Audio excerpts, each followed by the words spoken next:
রঘুনাথগঞ্জে SIR কাজের চাপে অসুস্থ ইআরও। অফিসে কাজের সময় অসুস্থ তাপস কুমার ঘোষ। হাসপাতালে ভর্তি রঘুনাথগঞ্জ 2 ব্লকের ইআরও।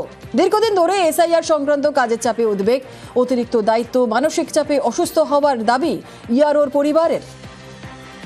খুব চাপে ছিল এইসব এসআইআর কাজের জন্য, সেই জন্যই আমরা অসুস্থ হয়ে পড়েছেন। আজকে সকালে যখন সকালবেলাতেই অফিসে ছিলেন, অফিসে গিয়ে তারপর শুনতে পেলাম যে বাড়িতে খবর দেওয়া হলো যে উনি অসুস্থ।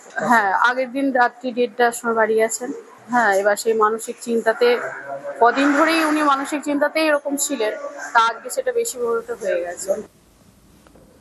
পুরুলিয়া এসআইআর আতঙ্কে মৃতের মূর্তি। পুরুলিয়ায় পাড়ায় এসআইআর আতঙ্কে মৃত্যুর অভিযোগ। 29শে ডিসেম্বর সোনারের দিন রেল লাইনে 82 বছরের বৃদ্ধের দেহ উদ্ধার। এসআইআর উদ্বেগে আত্মহত্যা বলেই দাবি পরিবারের। মৃত দুর্জন মাঝিরে বাড়ির পাশে বসলো তার আবক্ষ মূর্তি। নোটিশ এসেছিল, তো হেয়ারিং ডেকেছিল, তো বাবা বললো অনেক চিন্তা ছিল। তো সেদিন বললো যেদিন ডেট ছিল, তো সেদিন বলছে টোটো করতে যাবো বলে, আর সে একেবারে চলে গেল। আমার বাবার অনুভূতি হচ্ছে। সামনে ভোটের লড়াই। পশ্চিম বর্ধমানের পাণ্ডবেশ্বরে এবার এআই লড়াই। সোশ্যাল মিডিয়া ভিডিও পোস্টে তৃণমূল বিজেপির যুদ্ধ।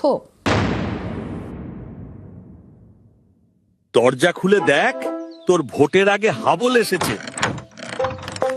হাবলদের শুধু ভোটের আগেই দেখা যায়।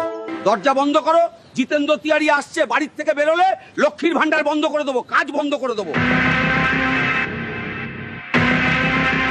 ভোট যুদ্ধের সরগরম বাংলা। দিনক্ষণ ঘোষণা না হলেও পারদ চড়া পশ্চিম বর্ধমানের পাণ্ডবেশ্বরে ভোট যুদ্ধের আগে এআই যুদ্ধ। সোশ্যাল মিডিয়ায় তৃণমূল এবং বিজেপি দুই ফুলেরই হাতিয়ার এআই এ তৈরি করা ভিডিও। সোশ্যাল মিডিয়ায় পাণ্ডবেশ্বরে তৃণমূল বিধায়ক নরেন্দ্রনাথ চক্রবর্তীকে নিয়ে এআই ভিডিও পোস্ট করেছেন তৃণমূল সমর্থকরা। সেখানে বিজেপি নেতা জিতেন্দ্র তিওয়ারিকে কটাক্ষ।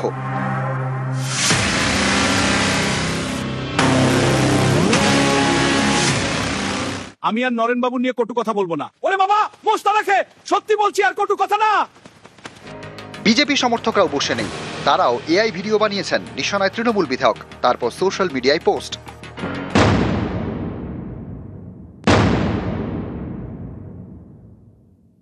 এই নরেন, রুকি দা, क्या बोला? चोर, नौकरी चोर।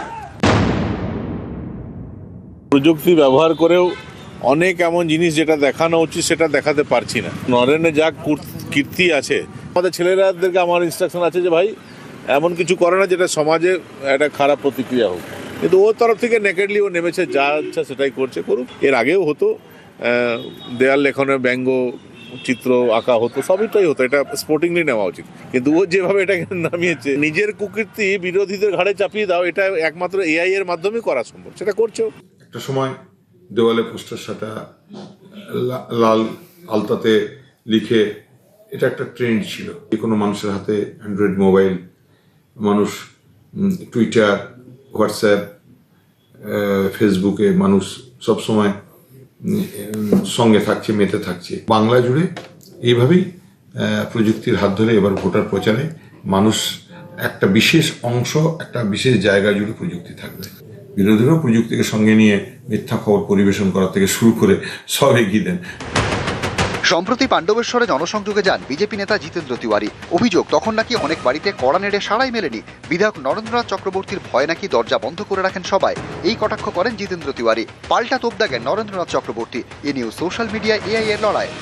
আজ মাদারবনি গ্রামে জিতেন্দ্র তেওয়ারি আসছে, গ্রামের সবাইকে বল যেন বাড়ির দরজা বন্ধ রাখে, নলে কাজ বন্ধ করে দেবো। হ্যাঁ হুজুর, ভালোই ভয় দেখেছি, তো আশা করছি বন্ধ রাখবো। আমি আসছি। পশ্চিম বর্ধমানের পাণ্ডবেশ্বর থেকে দীপক শর্মা এবং অর্পণ চক্রবর্তী, নিউজ 18 বাংলা।